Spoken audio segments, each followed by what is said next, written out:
Good morning, everyone. Thank you for taking the time to sit down with me today for coffee and the Word. That time each day that we examine a verse of Scripture and then we apply it to our lives so that we can be a little more like Jesus today than we were yesterday. So grab that cup and let's get started.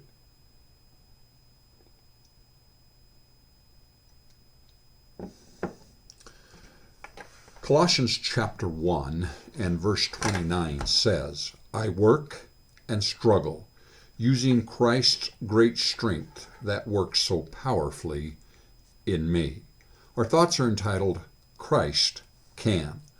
God was with Adam and Eve, walking with them in the cool of the evening. God was with Abraham, even calling the patriarch his friend. God was with Moses and the children of Israel. He was with the apostles. Peter could touch God's beard. John could watch God sleep. Multitudes could hear his voice. God was with them. But he is in you. He will do what you cannot. Imagine $1 million being deposited into your checking account. To any observer, you look the same except for the goofy smile. But are you? Not at all. With God in you, you have 1 million resources that you did not have before. Can't stop worrying?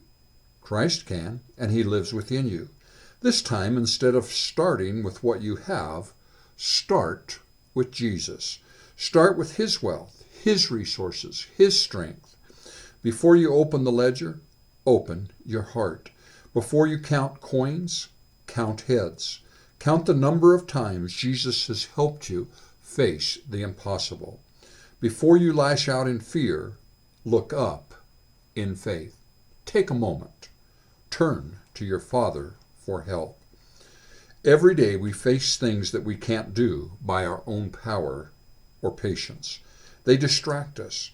We forget to tap into the power of the one who lives within us. When you're feeling overwhelmed, overburdened, overrun, remember this. My grace is sufficient for every need. My power works best in weakness. So now I am glad to boast about my weaknesses so that the power of Christ can work through me. 2 Corinthians 12:9. Be blessed and have a grace-filled day.